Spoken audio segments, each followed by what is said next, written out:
Everyone. Good evening. It's a rowdy crowd, boy. Must be the subject matter. Well, I'm Paul Levengood. I'm president of the Marshall Foundation, and I'm delighted to have you here on a beautiful fall evening. I don't know about, I'd rather be outside, but I appreciate you being here with us. I hope you enjoyed the weather on your way in. I'm sure we'll have summer again in a couple of days. It's the way things tend to go. But a couple of housekeeping items before this evening's speaker. Very pleased again, as I told you last time, and you see them on the screen, to welcome some new sponsors of the Legacy Series, beginning last month. Edward Jones, Raymond James and Associates, Cornerstone Bank, and the Ann C. Robbins and Walter R. Robbins Foundation. These are generous organizations, and they've made a commitment to this important lecture series and bringing it to both our local Lexington audience and who tune in from across the nation and indeed around the world. So please acknowledge our sponsors with a warm round of applause. Our next Legacy lecture, as you've probably seen on the screen as you've been sitting here, and you should have in your mailing at home, will be November 7th, which will be Soviet and American pen pals. And in this lecture, historian Alexis Perry will reveal a unique perspective on the Cold War through the letters exchanged between Soviet and American women, revealing the remarkable power of personal connections over politics. Now, at this moment, please take the opportunity to take your cell phone out of your pocket or your purse and make sure it is either silent or off, and that is even if your ringtone is Your Cheatin' Heart or Crazy or something appropriate for tonight. I don't think we want it to interrupt the speaker. You don't want to be that audience member. And finally, as we have now for the last 2 years, we're welcoming an audience to this Legacy lecture from beyond these walls. So from all of us here in Lexington, let me welcome those watching live on YouTube. And to those of you on YouTube, remember, you can still ask questions even though you're not with us in person using the chat feature at the bottom right of the video. And our intrepid librarian, Melissa, who is walking across the room, will read out those questions if you submit them at the end of tonight's program. Joseph Thompson is an assistant professor of history at Mississippi State University. He holds an undergraduate degree from the University of Alabama, master's degrees from the University of Mississippi and the University of Virginia, and a doctorate from UVA. His first book, Cold War Country, How Nashville's Music Row and the Pentagon Created the Sound of American Patriotism, which was published this year by University of North Carolina Press. You might have seen copies available for sale upstairs. Hint, hint, hint. That's the subject of his talk with us this evening. His other writings on music, race, and politics have appeared in scholarly journals such as Southern Cultures, Modern American History, and American Quarterly. He's also published essays in several edited collections and has written pieces for the Washington Post and Time. He's currently conducting research for his second book, tentatively titled Rebel Records, The Lost Cause and the Roots of Country Music. Please join me in a warm Lexington welcome to Joseph Thompson.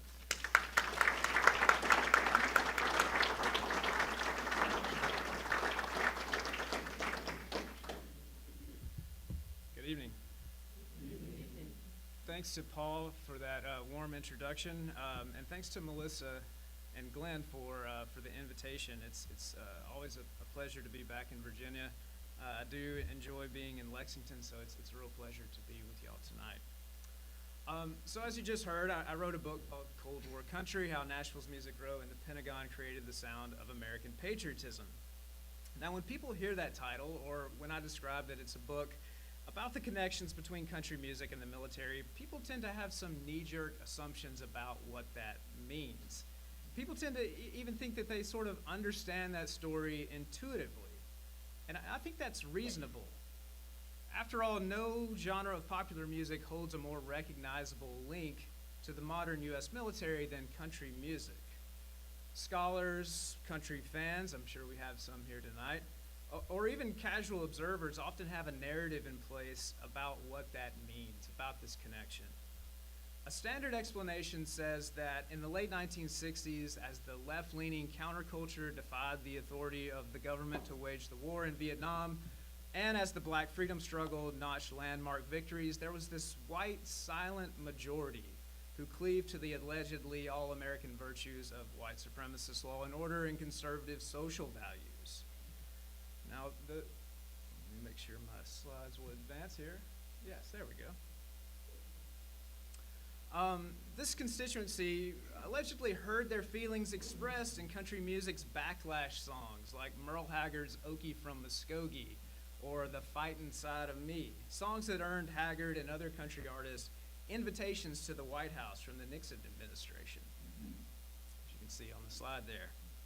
And ever since, country music has delivered patriotic anthems, from Merle Haggard's songs to the Cold War nationalism of Lee Greenwood's God Bless the U.S.A., to the Desert Storm nationalism of Lee Greenwood's God Bless the U.S.A., to the 9/11 nationalism of Lee Greenwood's God Bless the U.S.A., and even into some of his current ventures as a book salesman. And maybe most notoriously, you might remember from the immediate days after 9/11, Toby Keith's Courtesy of the Red, White, and Blue, The Angry American, released in the wake of 9/11. You remember this, the Statue of Liberty begins shaking her fist, and we put boots in places of our enemies. I'll let you Google the lyrics if you don't remember those. Country performers seem to believe this narrative about the genre's politics as well. In 2003, as the War on Terror expanded, Billboard magazine asked country artists about the specific bond between their music, their fans, and military service. The singer Darryl Worley stated, quote, "People that listen to country music are hardworking, working-class American people, and they tend to back us guys when we put out something pro-America or pro-military." The singer Aaron Tippin put country artists' relationship to the military even more bluntly, quote, "We're the cheerleaders." But Cold War country challenges these easy assumptions to explore the deeper history that has tied together the support for U.S. militarization with country music. Country music's relationship to the military is more complex than artists catering to fan expectations, and it didn't spring fully formed from Merle Haggard and the silent majority. My work traces how the Pentagon and the country music industry created an economic relationship that benefited the growth of the genre's commercial power, while also encouraging the white fan base that Music Row actively and consciously cultivated to enlist in the Cold War military. Now, I refer to this reciprocal relationship between the Defense Department and the genre as country music militarization. And yes, that is an artillery piece with country music stenciled on the barrel. Historians live for those moments in the archives when God seems to just deliver your argument to you right there, and that was one of those moments for me. Now, this term, country music militarization, this term describes the economic, personal, and symbolic connections between the genre and the expansion of the defense state. And Cold War country forwards three main arguments that cover the development of country music industry's connection to the Pentagon.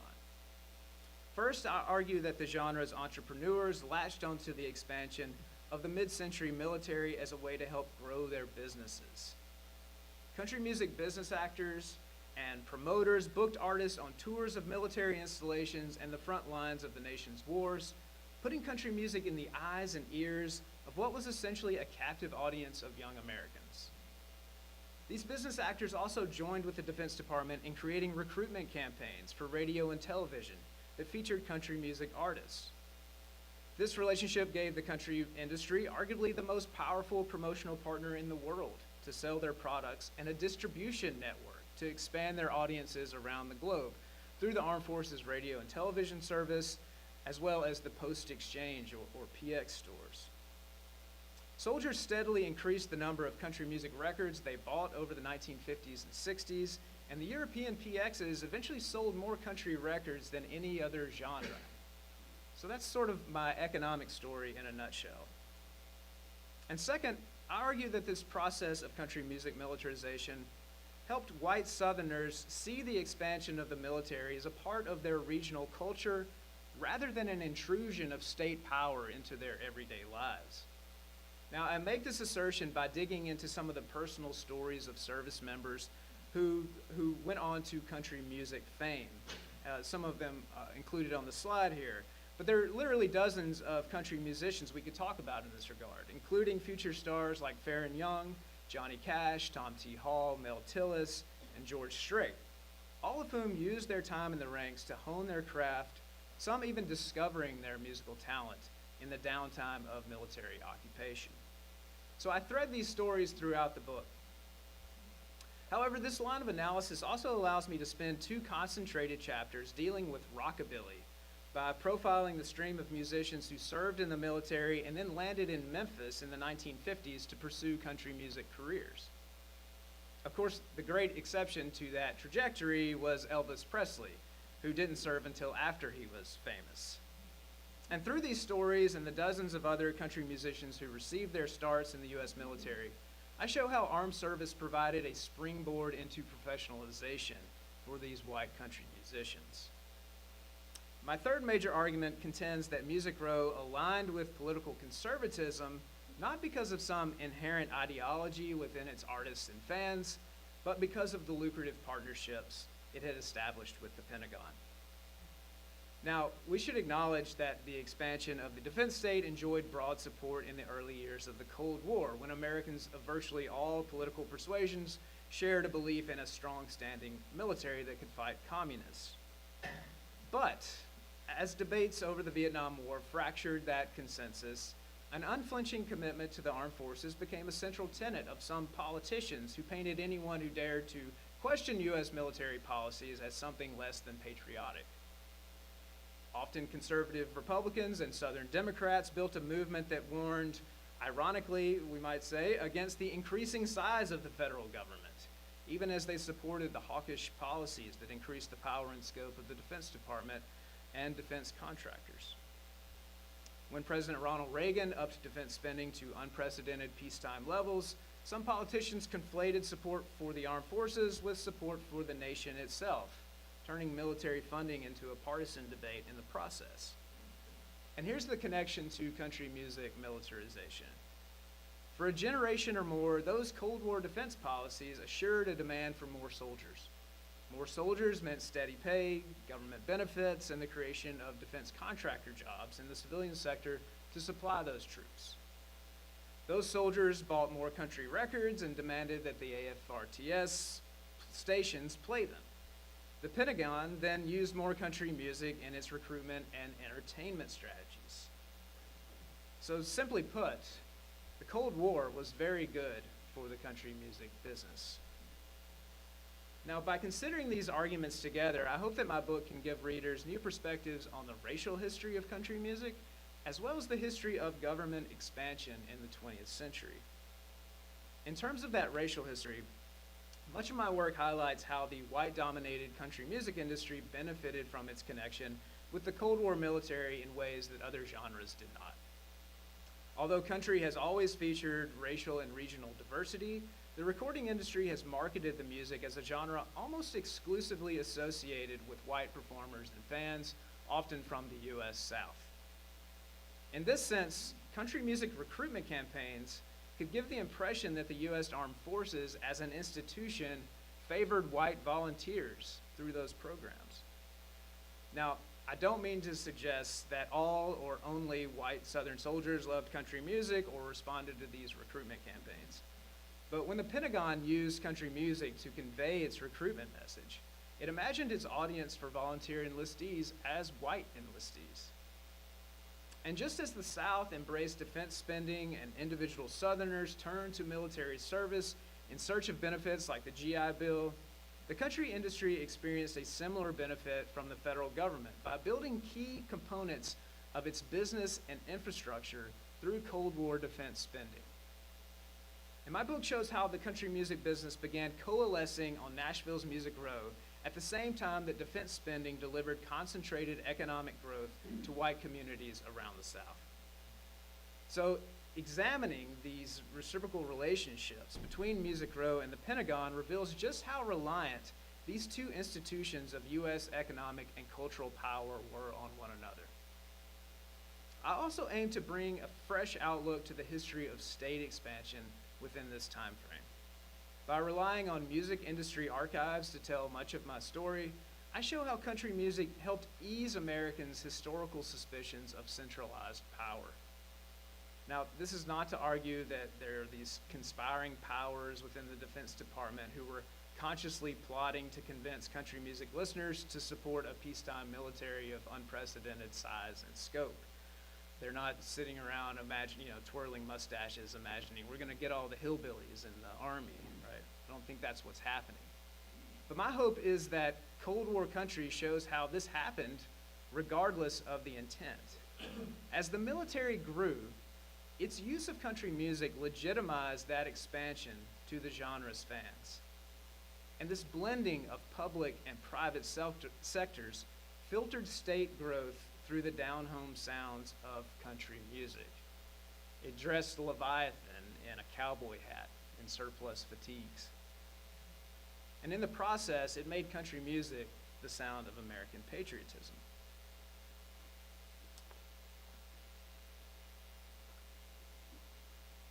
Now, my story really begins with a man named Connie B. Gay, one of the most influential yet under-acknowledged figures in country music history. Gay was a new dealer from North Carolina, Lizard Lick, North Carolina. I always have to throw that in there. It's fun to say, right? And he had moved to Washington, D.C. in the early 1940s to work for the Farm Security Administration. He held a dual background in radio announcing and agricultural science, and the Department of Agriculture put him to work writing and hosting the Farm and Home Hour radio show to promote the agency's farm improvement programs.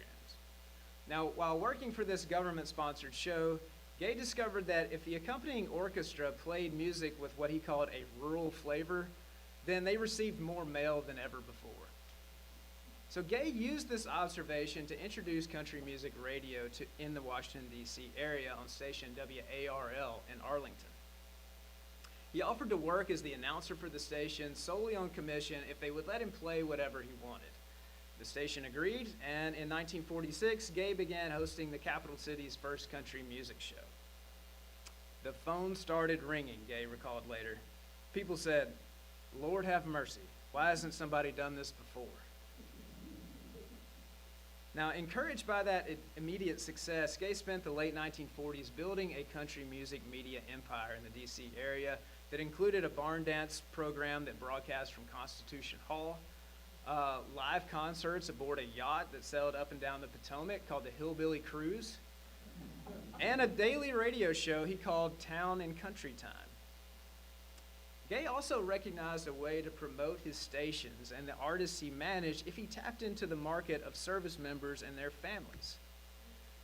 He formalized this connection between his country music businesses and the U.S. military in 1951 when he put Grandpa Jones and his grandchildren, that's his backing band, not actual grandchildren, on a tour of bases in Japan and through the front lines of the Korean War, where they played for a reported 38,000 U.S. and UN troops. This tour generated a publicity boon for Gay's radio station back home in Arlington, as listeners tuned in to hear his reports from the battlefront and country music's role in the fight against communism. Gay capitalized on this success by booking country artists in the U.S. military's global network of Cold War installations, including another star that he helped launch named Jimmy Dean. So yes, your delicious breakfast sandwich is brought to you by Cold War country. Now, as the Pentagon established the indefinite presence of U.S. soldiers in Europe, Asia, and the Caribbean, Gay made sure that those troops heard the latest stars of country music live and in person during the 1950s. My book then explores the rise of country music recruitment through the story of Farron Young and the growth of the music industry in Nashville in the mid-1950s. Now, Young would go on to prominence as the singer of hits like Hello Walls and become a Country Music Hall of Fame inductee. But in the early 1950s, he was a struggling singer from a dairy farm in Shreveport, Louisiana. Young had started his musical career in 1951 on a barn dance radio show called the Louisiana Hayride. By 1952, he had signed a recording contract with Capitol Records, and at the age of 20, he made his debut on the Grand Ole Opry in Nashville. And then, shortly after playing his first Opry gigs, Young received his draft notice in November 1952. He tried to convince a doctor he had heart trouble, but the doctor reportedly replied, "Yes, son, I can hear it breaking."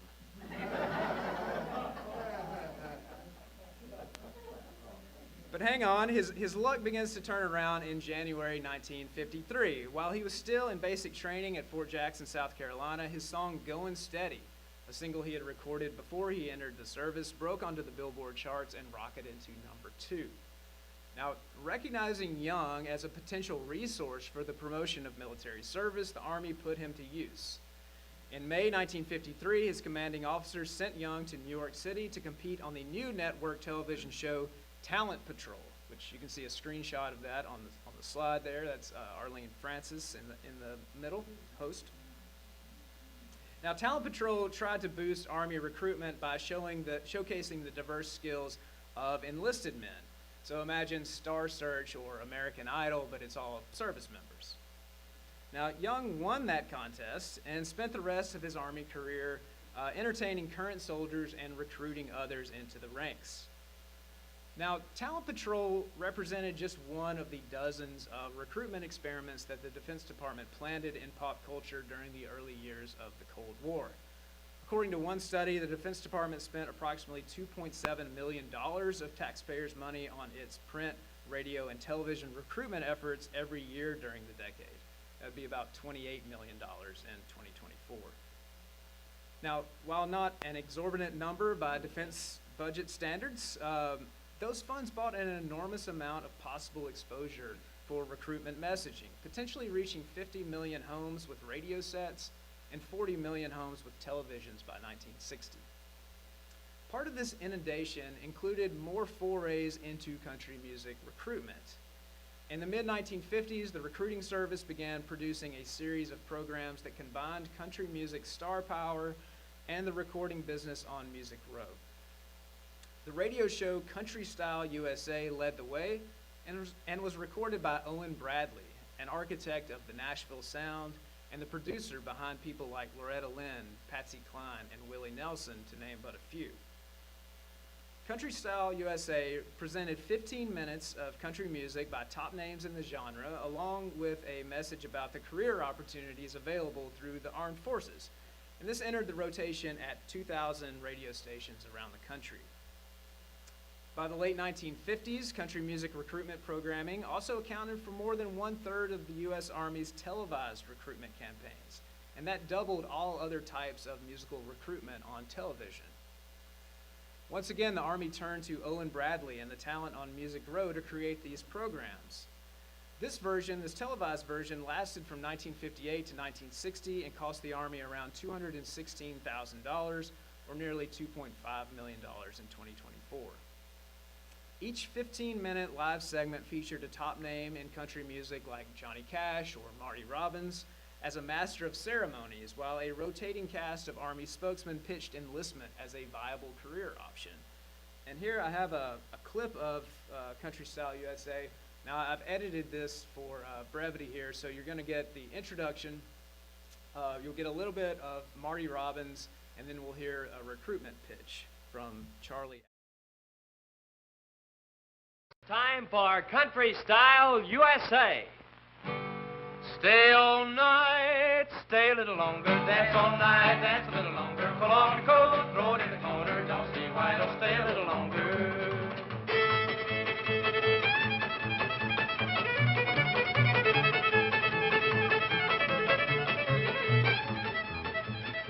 Hi there, everybody. My name is Charlie Applewhite, and welcome once again to Country Style USA. Brought to you by your local United States Army recruiter and this television station. Country Style USA features the best in country and western music, and your favorite stars will be here for your viewing and listening pleasure. And now, here he is, the star of our show, Columbia recording star, Marty Robbins. Well, I never felt more like running away why should I go? 'Cause I couldn't stay without you. You got me singing the blues.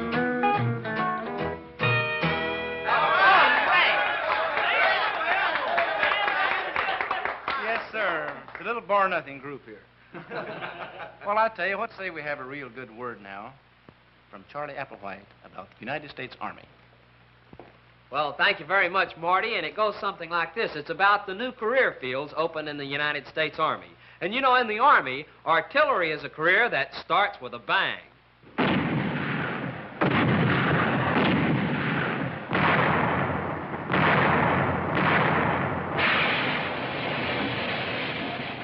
You're looking at the United States Army's modern artillery weapons in action. And here is the most powerful artillery weapon in the world, the 280-millimeter atomic cannon. It's my understanding that a recruitment officer will be in the lobby if anybody wants to re-up. Now, with this roster of country stars, the Army began to capitalize on country music fandom. And like the radio version before it, Country Style USA on television made the connections between the military and country music literal, thanks to the use of Owen Bradley's studio. Now, Bradley filmed the Army's television show in a U.S. Army surplus Quonset hut that sat next door to Columbia Records studio. So the warfare state actually, if inadvertently, provided the infrastructure for Music Row in Nashville. Now, after establishing this economic story, my book takes a detour to Memphis as I dig into those stories of country musicians who entered military service in search of careers beyond their farms in Arkansas, Tennessee, and Mississippi, and then landed in the booming city of Memphis after their time in the service. Now, from a methodological standpoint, telling these stories gives me a chance to explain the social history of soldiering. I was really overwhelmed with the pattern of stories I found in the archives of these Memphis musicians who will eventually get tagged as rock and roll or rockabilly, but who all started out as aspiring country musicians.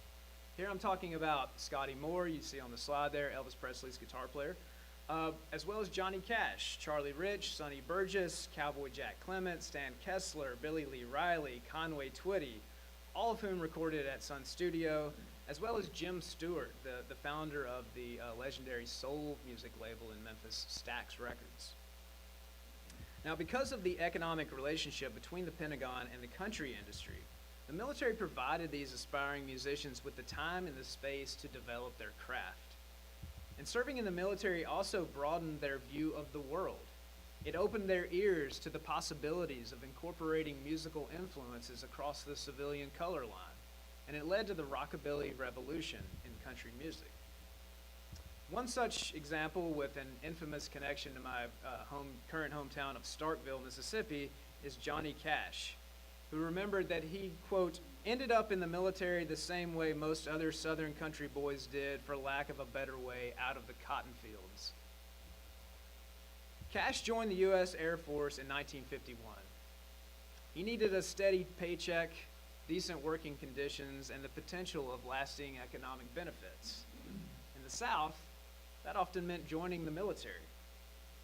But joining the Air Force also provided Cash with the space and the time to develop his musical skills.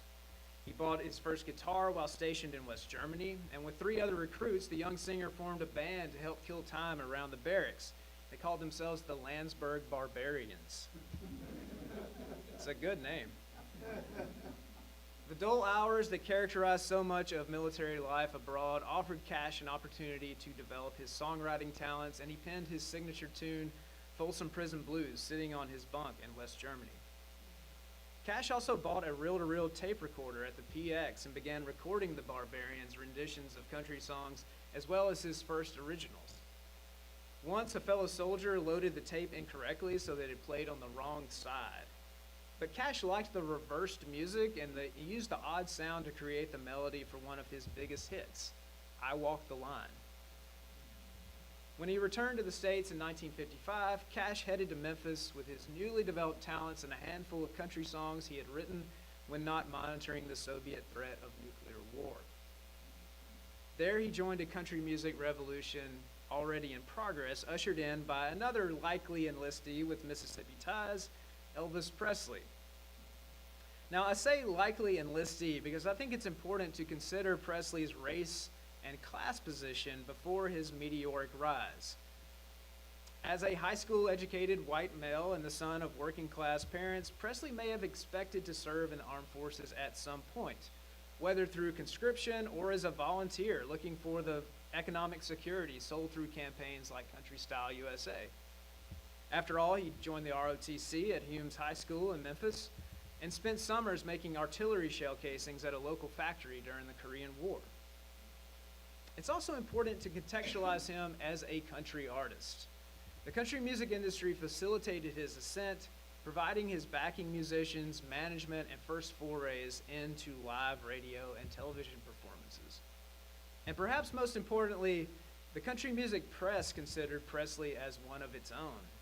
He ranked as a fan favorite in the pages of magazines like Country Song Roundup throughout the late 1950s. You can see that on the slide as well. These fans understood Presley as country, even if he represented a new, curious incarnation of this hillbilly sound that revealed the obvious influence of African American music and style. But Presley also represented an internal rebellion within the white-dominated country music industry by daring to flaunt his affinity for black culture while using country music's commercial infrastructure. Critics railed against him. A pastor described Presley as having jellyfish morality, while fellow country singer Ira Louvin hurled racial slurs at him while they were on tour together. During Presley's rise in the mid-1950s, at a time when arguments about integration, youth culture, and sex seemed to grip the South, it appeared that the invaders had breached the gate in Nashville. The call was coming from inside the house. But then Uncle Sam came to the rescue of the country music industry. In 1958, Presley had exhausted his deferments, and his fans felt shock and outrage that the Army could draft this idol of adolescent lust and rebellion. Many of them wrote letters of protest to politicians, including a famous one to President Eisenhower from 3 young women who pleaded, quote, "You don't know how we feel about him. I really don't see why you have to send him in the Army at all. But we beg you, please, please, don't give him a GI haircut. Oh, please, please don't. If you do, we will just about die." Now, because of Presley's rebelliousness and his vocal female fan base, the U.S. Army didn't place him in recruitment or the Special Services Entertainment Division. A spokesman for Special Services denied that the branch would even want Presley. Quote, "Our studies indicate that his basic appeal is to young girls," a spokesman said. "Our interest in that field is somewhat limited. We have not been able to obtain affirmative evidence that he has a similar appeal to young males, particularly in the age groups we seek to reach." Regarding the image of Elvis singing about the joys of Army life, he added, "It seems to us a bit grotesque. That would be overdoing it, we think."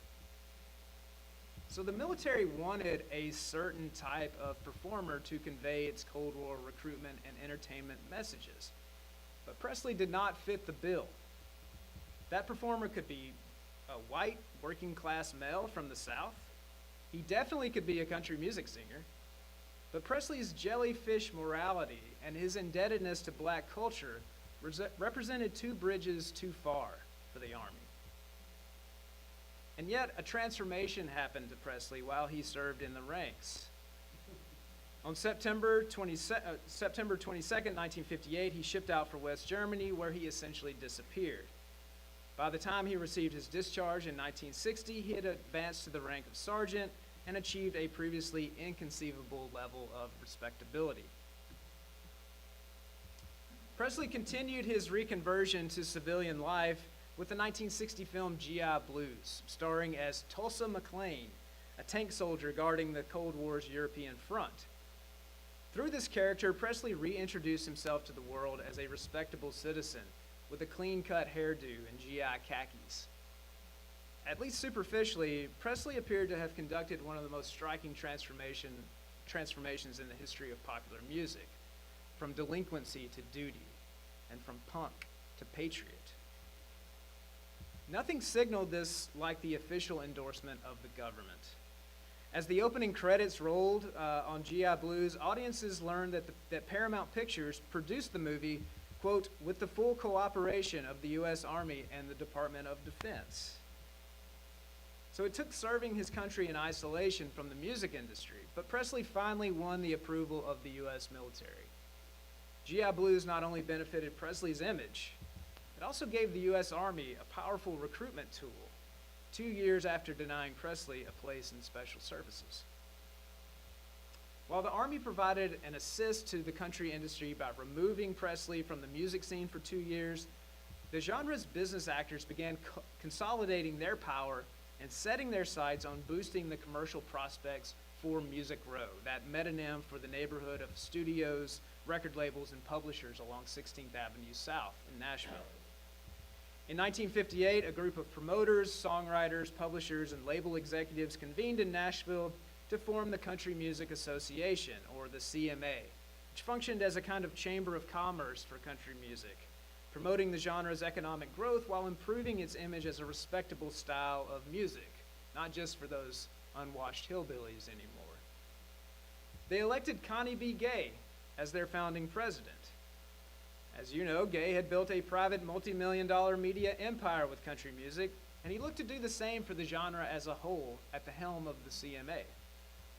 His vision for the organization included growing country music's share of radio airplay, developing more personal appearances, opportunities for the genre's artists, and increasing the number of country records purchased by fans around the globe. In fact, as you see here, the CMA adopted Best Liked Worldwide as its slogan, which they advertised on their newsletter, The Close-Up. Now, this was certainly more of an aspiration than a reality when the trade organization formed. But if global popularity is the goal, what better way to grow that business during the 1960s than sustaining country music's links with the military? Cold War Country explores how the CMA awakened to these global possibilities of their military partnership, particularly through growing the amount of country music on the Armed Forces radio and selling more country records to service members in the PXs. Country radio shows on the AFRTS had proliferated in the 1950s, and military broadcasters remained an active partner in the CMA's mission. So too did foreign civilian listeners who learned to love country music through the military network. In November 1961, the CMA Close-Up ran 4 related articles on one page under the headline, "Country Music Reflects Pulse of Unrest in Germany." One of the pieces detailed the weaponization of country music against the communists in East Berlin. Apparently, locals on the west side, quote, fired a fusillade of country music across the dividing line in Berlin via the airwaves, which enraged the Reds. The same issue of Close-Up described the steady stream of Nashville talent making its way across the waters to U.S. service members. Opry stars like George Morgan and George Jones, himself a Marine Corps veteran, toured Japan, Okinawa, and South Korea. Meanwhile, the Carter family, Kitty Wells, Roy Acuff, Hank Snow, and Jimmy Martin were on tour in Europe. With this pipeline of musicians flowing from Nashville to these international installations, the writer believed that, quote, the trend seems to bear out the CMA slogan to the hilt, country music, best liked worldwide. In fact, the amount of country music on the AFRTS continued to grow in the early 1960s thanks to the efforts on Music Row. The CMA found its most lasting and most lucrative connection to the military's radio listeners in Joe Allison, a disc jockey, songwriter, producer, co-founder of the CMA, and the pioneer of country format radio.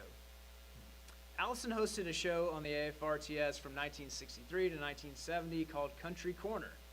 He recorded the program in a Los Angeles studio where the tapes were then transcribed onto disc and then shipped out to stations around the world. These recording sessions created an efficient way to reach what the network told Allison was an audience of 600 million listeners around the globe. and many stations played Allison's show 2 times a day just to meet their listeners' demand for the genre. The military also played an active role in policing the reputation and profitability of country music on the military network. In 1965, Billboard reported that the U.S. Armed Forces had begun, quote, a campaign in Europe to present country music as an integral part of the American cultural heritage and of the American way of life. Officials announced a plan that included a concerted effort to stop the disparagement of country music, an effort to place more country records in the PXs, an increase in country radio shows for Armed Forces Radio, and priority to book more European tours for country artists. This was essentially Connie B. Gay's playbook for the CMA. The explicit promotion of country music addressed what Billboard called a matter of morale. According to the report, the genre had a way of, quote, instilling loyalty and a sense of duty to country into members of the armed forces. Now, the military attributed this phenomenon to the music's roots in the folk music of America and believed that, quote, no music has as strong an emotional appeal to soldiers. As such, the military DJs received orders to refrain from referring to country music with the descriptors hick, hillbilly, or music from the sticks. And, you know, I have to think that if they had to tell people not to do that, then they were probably doing that. So instead, the military suggested referring to the genre as country, Western, C&W, American folk music, or simply the music of America. Now, with more country music on the air, service members began purchasing more country records, and the genre accounted for around 65% of the records sold in European PXs by the end of the 1960s. In this sense, the patriotic branding effort worked. It brought real financial gains to Music Row at a clip of over $4 million a year by the end of the decade. That'd be around $40 million in today's money. That profitability wedded the country music industry to the U.S. Armed Forces during the Vietnam War and deepened this phenomenon that I'm calling country music militarization. Roy Acuff embarked on near-annual USO tours in the early 1960s, playing over 20 shows a year in Europe, the Middle East, and Japan. He even spent Christmas 1965 in Vietnam, and the service members' paper, Stars and Stripes, praised Acuff for that level of dedication, noting that that was his 15th military tour since 1949. Now, Music Row supported and profited from the Vietnam War in other ways. The Country Music Hall of Fame and Museum tried to turn soldiers into country fans before they left for their overseas posts, with the help of the commanding general at nearby Fort Campbell, Kentucky. The iconic Hall of Fame building, with a design that splits the difference between a barn and a church, you can see that on the slide here, had opened on Music Row in 1967. During its first year in business, the Hall of Fame welcomed around 200 soldiers from Fort Campbell for a special tour every Sunday before their departure to Vietnam. You can see in the picture here them milling about in the lobby of the Hall of Fame. These men took part in a red carpet tour of the library and museum and enjoyed performances from country stars like Tex Ritter, Loretta Lynn, Skeeter Davis, and Jim Ed Brown. This kind of self-promotion continued into early 1968 when the CMA announced the release of a compilation album called Country Music Salutes the Armed Forces, which it planned to sell exclusively at PXs around the world, and that's the cover of that album there on the slide. The 24-song track list spans several decades of country music, and the CMA close-up called it a salute to the GIs overseas who have been one of the reasons for the spread of country music and for its popularity around the world. Thanks to the artist's willingness to waive the royalties from this album's sales, the CMA offered the record at reduced prices, they said, to reward service members for that loyalty. And yet, the country industry never missed a chance to profit from a soldier's dollar. The CMA donated all profits from this record's sale to the cost of building the Country Music Hall of Fame and Museum. So in this sense, the Pentagon payroll helped fund the construction of what the close-up called the Shrine of the Country Field, dedicated to the perpetuation of the lore of country music. Now, there's even more evidence to suggest that musicians profited from songs about patriotism, narrowly understood as support for the troops and opposing the peace movement. There was Sergeant Barry Sadler's The Ballad of the Green Berets that received airplay on country stations, Terry Nelson's Battle Hymn of Lieutenant Calley, Johnny Wright's Hello Vietnam, Dave Dudley's What We're Fighting For, Ernest Tubbs' If You Don't Love It, Leave It, and of course Merle Haggard's Okie from Muskogee and Fight Inside of Me. But country music could express more perspectives than simple wartime chauvinism. Tom T. Hall wrote the song Mama Bake a Pie, Daddy Kill a Chicken, which he released in 1971. Now, Hall had also written Hello Vietnam for Johnny Wright and What We're Fighting for Dave Dudley. But this new song took a different tact.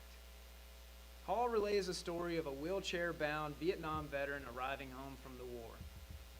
He begins, "People staring at me as they wheel me down the ramp toward my plane.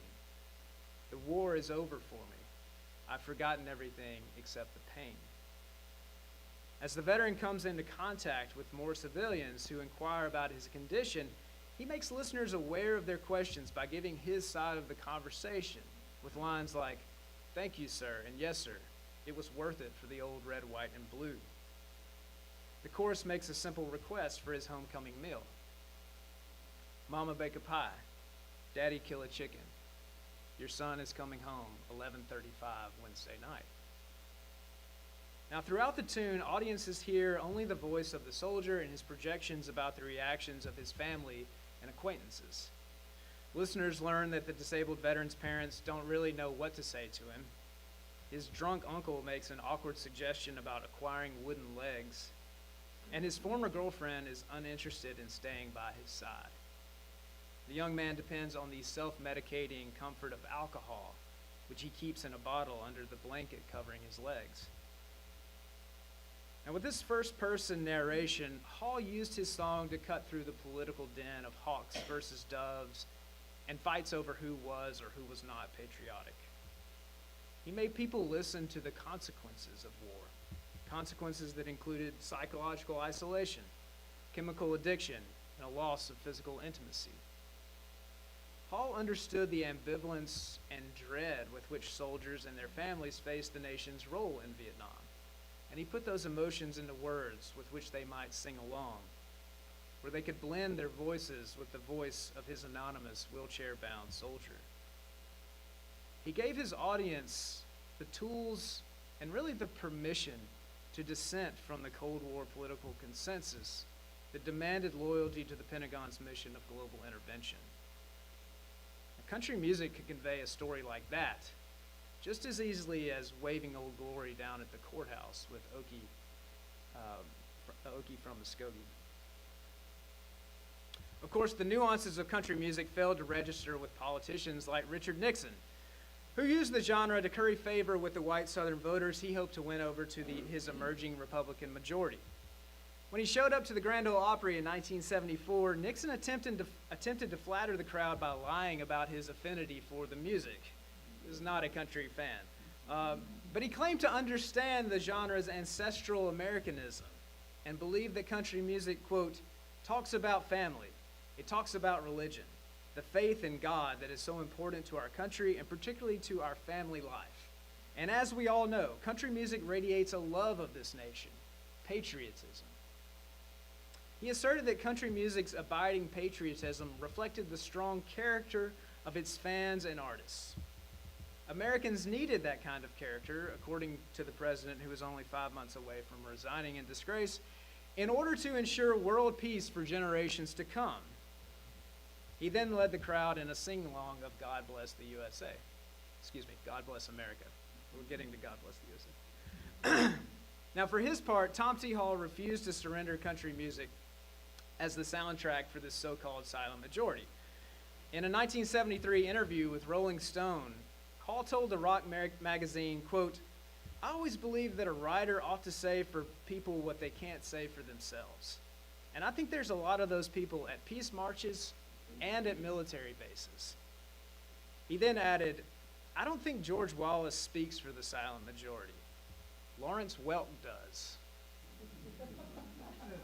I'm gonna let you ponder that on the way home. Maybe to a polka. Hall also knew that country music fans did not harbor some inherent white working class disposition for military service or political conservatism. Artists and fans felt tied to the military because of a long history of alignment between the country music business and the political economy of the military-industrial complex. His music simply told their stories. Now, country music militarization evolved after the end of Vietnam. At one time, Music Row could count on the military for its record sales and talent promotion. But the country industry had to reconfigure its ties to the military due to the changing demographics of who served in the ranks and the evolution of U.S. foreign policy. In 1973, President Nixon ended the draft and instituted an all-volunteer force. This shift to volunteers brought more minorities and more women into the armed forces, particularly the U.S. Army. African Americans, not the traditional target audience for the country music industry, more than doubled their numbers over the 1970s to make up 1/3 of the Army by 1980. And the Army and Air Force instituted soul music recruitment campaigns in the 1970s to prime this pump of recruits. In fact, soul music took the top spot for the most popular genre of records sold in the PXs by 1985. But country music militarization persisted in a new guise in the 1980s and 90s. In my final chapter, I show how the country industry began using the armed forces less as a way to sell soldiers on country music and more to sell civilians on the idea of country music as the most patriotic genre. The Cold War politics of Ronald Reagan further blurred the line between patriotism and support for the military in the 1980s. Country performers, most famously Lee Greenwood and his song God Bless the U.S.A., set up shop on that blurry line and helped turn country music into the sound of U.S. patriotism in the late days of the Cold War. By the Persian Gulf War, Greenwood's wartime opportunism exposed this transactional truth of country music militarization that continues into our current day. Country artists proclaiming that they are proud to be an American had always been good for Music Row's bottom line. And with that, I'll end, and I'll look forward to your comments and questions. Thank you all so much for listening.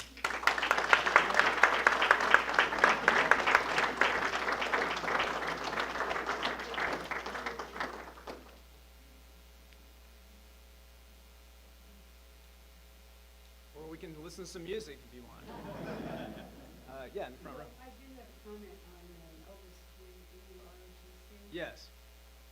I remember all everybody in the ROTC. I was required to volunteer, but there were certain days, there's a certain day of the week they all were in. Is that right? All was free. Okay. Yeah, I'm not sure if he was required or if he did that voluntarily. Yeah. I don't know if it was required, but it's just all. Sure, it was expected, in other words. Yeah, absolutely. That's a good point.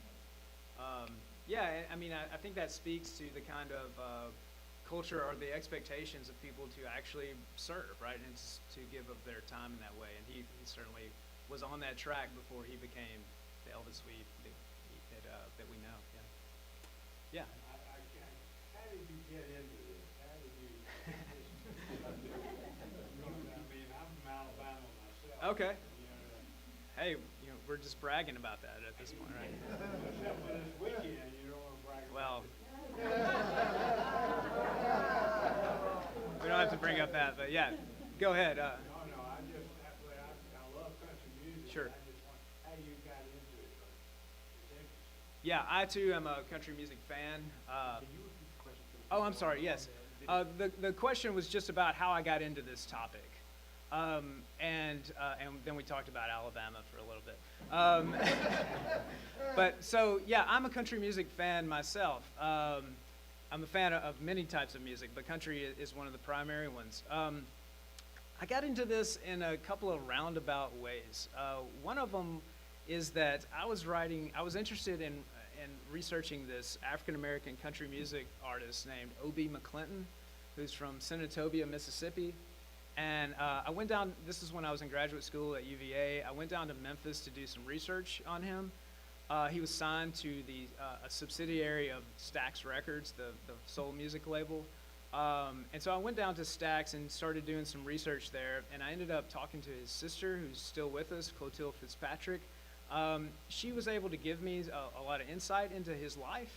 One of those insights was that he really valued his time in the Air Force, and that is where he discovered his talent for performing country music. Now, he had grown up in rural Mississippi, listening to the Grand Ole Opry and other country music radio shows.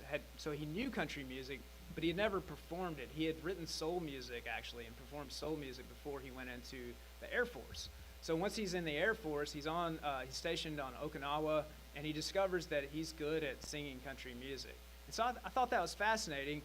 And the other part of O.B. McClendon's story is that he participated in one of these recruitment shows called Country Music Time, which aired from the early 60s on into 1986. And it was another one of these like 15-minute, almost public service announcement shows where you would get a country performer singing his songs or her songs, and then a pitch to join the Air Force. This was an Air Force specific show.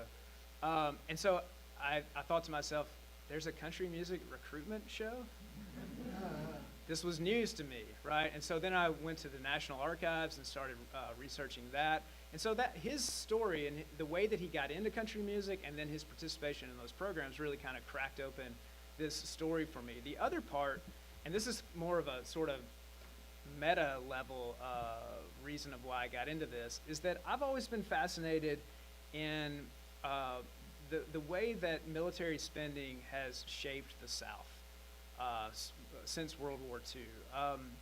I grew up in a small town outside of Huntsville, Alabama, and so I grew up seeing people go to work at Redstone Arsenal and seeing people go to work at defense contractors and this kind of thing. But I also came up in the 80s and 90s when I was hearing a lot of those same people rail against the size of the federal government. And I always found that sort of paradoxical, that on the one hand, people could get a paycheck in one way or another from the government, but then rail against the size of it. So when is it okay for the government to spend that money, and when is it illegitimate, right? And it seemed to me that for some reason, Southerners felt that military spending was a legitimate use of the government's money, right? And so what is the impact of that?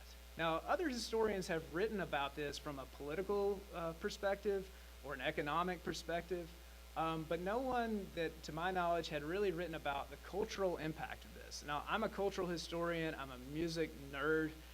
This is the way that I kind of think about the past, is through music.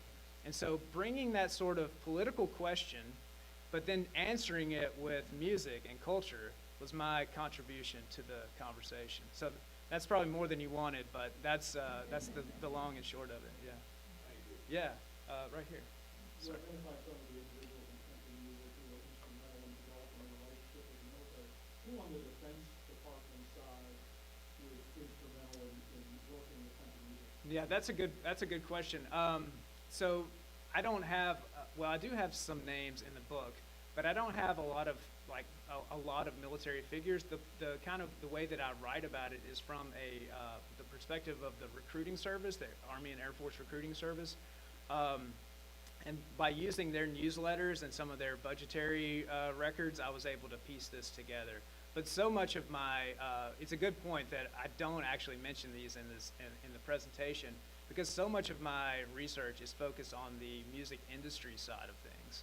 And so I don't have a whole lot of people to bring to that conversation. Now, Connie B. Gay went into business with some of them and was certainly linked with them. There's a Charles Brown who was in charge of the recruiting service for a time in the 1950s, who was instrumental in making that. But I don't have a lot of the kind of top-down Pentagon perspective of that. It's more of kind of the records they left behind. Because one of the frustrating things I found in researching this is that the military people didn't care about the things that I cared about, so they didn't leave the records that I wished that they had had. You know, I didn't have a lot of smoking gun records from, so to speak, from the military perspective. And I'll have to leave it to the next historian to pick that up and figure it out. Yeah, right here. You know much about the Charlie Pride story and other black entertainers? Yes. Country music? Another veteran himself, absolutely, yeah, and another Mississippian, right? So from Sledge, Mississippi, Charlie Pride, absolutely. In fact, to connect it to O.B. McClinton, O.B. McClinton found Charlie Pride's record in another airman's collection and said, "Oh, you can do this?" Because this was 1966-67 when he was serving on Okinawa, and that's when Charlie Pride's first records were really breaking out. And so this alerted O.B. McClinton that this was even possible for him. Yeah, absolutely. Any other questions or comments? Yeah, in the back. Yeah, just quick question on the Tim Burns did the country music. Yeah. Which I saw parts of. Sure. But did he focus on this aspect at all? He didn't. He didn't. Thank goodness.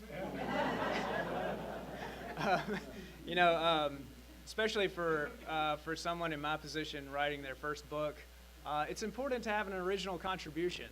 And so I was actually not surprised that he didn't include this, because this is one of the things about my project, is that I hope it sort of denaturalizes what people assume about country music, right? I think that there's an assumption, a kind of, just an assumption that, well, of course, country music has this connection with supporting the troops and these patriotic anthems, right? And so I think it's just almost part of the air people breathe, so to speak, when it comes to country music. It's just sort of taken for granted. And what I wanted to show is that, no, it's not just it's not stamped on people's DNA as country musicians or fans, but it was consciously, cultivated over at least 50 years of history. Yeah.